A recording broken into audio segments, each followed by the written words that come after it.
Newsday continues here on One News Now. I'm Charles Lejano.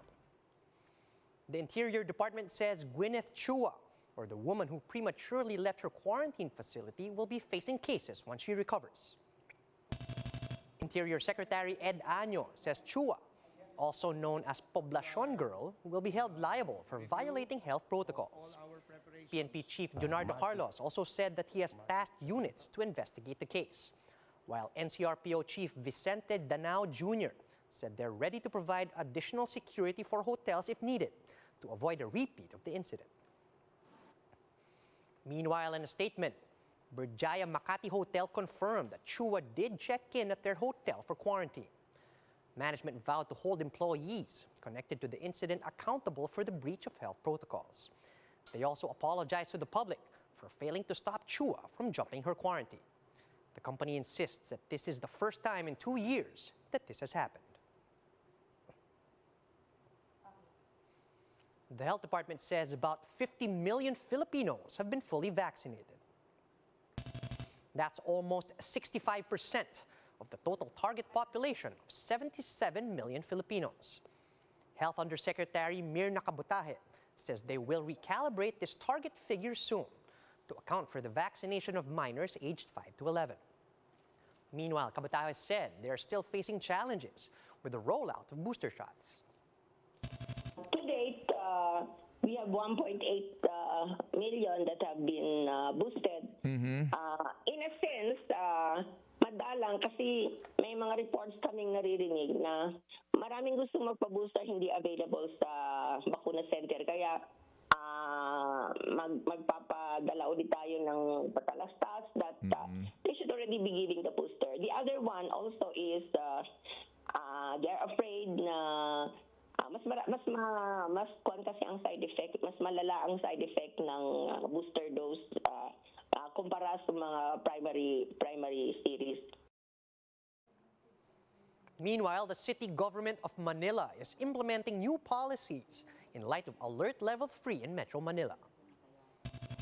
Aside from suspending face-to-face classes, Mayor Isko Moreno said on-site work in the City Hall will again be reduced to 30% capacity.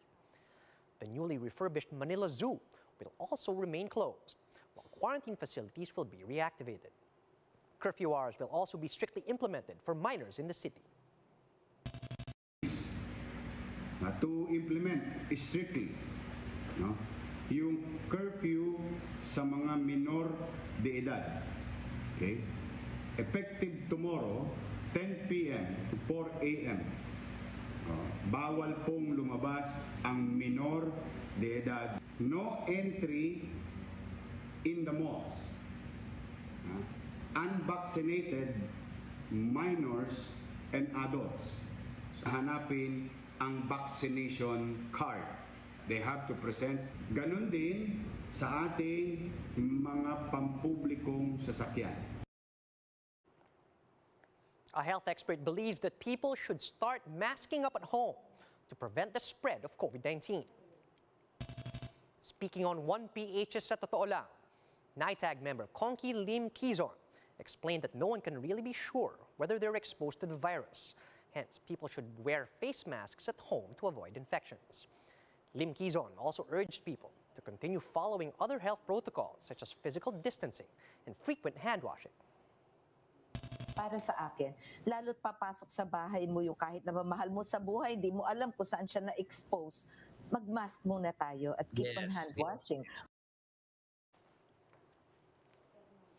Balik Alindog this 2022. That's the goal of many Filipinos as the new year enters and as more gyms reopen. How can we achieve our fitness goals this year? Let's find out in this report from Marty Bautista. New year, new me. As 2022 makes its entrance, so does our list of New Year's resolutions. And for many of us, this includes a brand new fitness journey. Gym goers are more determined to reach their fitness goals this year. One of them is Anne, who only recently started working out in December. She says her main goals this year are to lose weight and tone muscles. But of course, reaching her fitness goals will not come without a few challenges. yung frustration since hindi nakakasabay yung katawan ko sa gusto kong gawin tsaka sa exercises na pinapagawa sa akin. You also have the likes of Pepe, who have remained consistent with their fitness regime despite the holiday season. According to him, the real secret to maintaining a healthy lifestyle is following a good diet. One of the things that I had to really dial in was more than ever diet. Are you eating fast foods, alcohol intake, junk food? Are you eating enough whole foods? Are you getting enough fiber? Are you drinking enough water? Yun. Diba?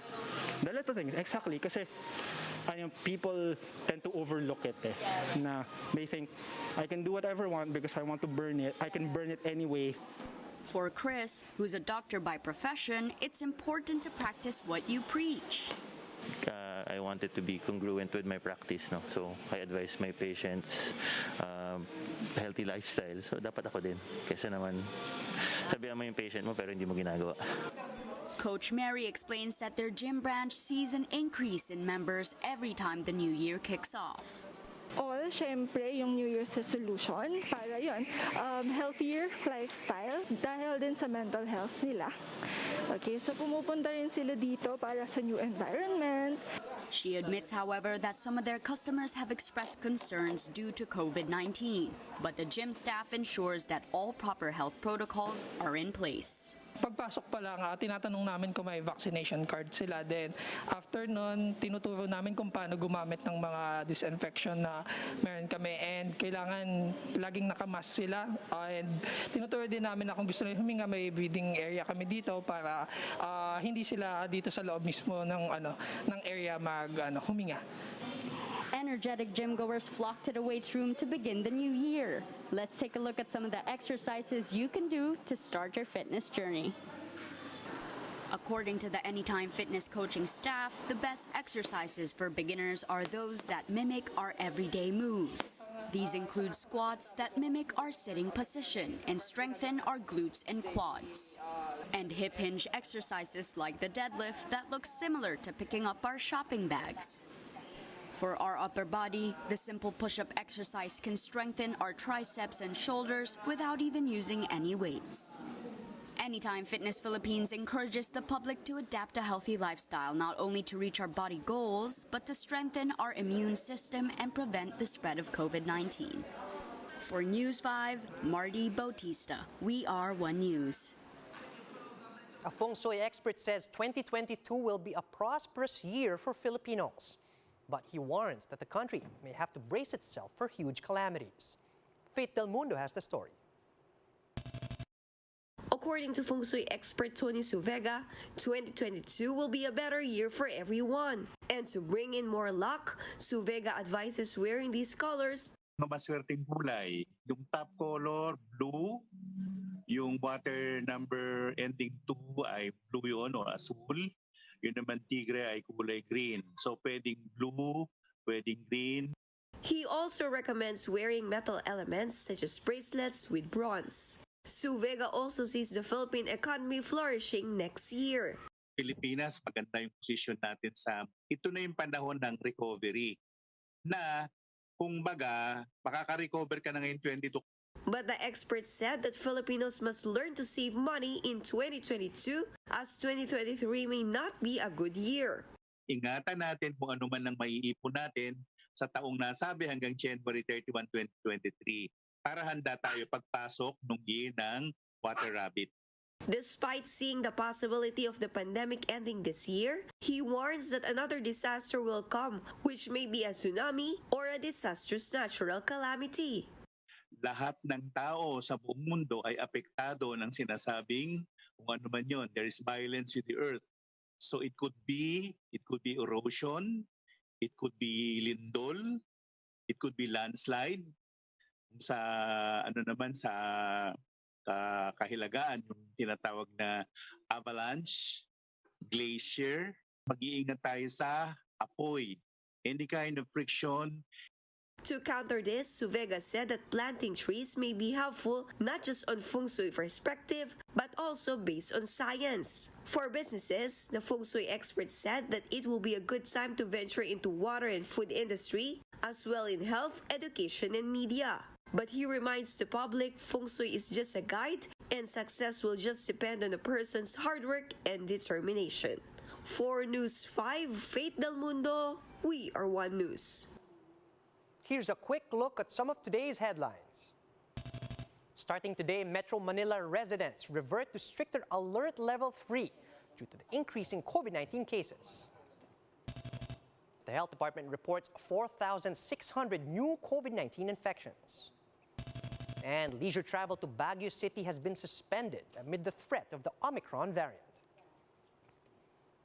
And those are the top stories at this hour. Join us again later at 11 a.m. as we continue to monitor the day's biggest stories. You can also catch One News on Signal Play. Just register for a free account at www.signalplay.com so you can stream One News live anytime, anywhere. I'm Charles Lejano. Mask on, wash hands, and stay safe, Philippines. We are One News.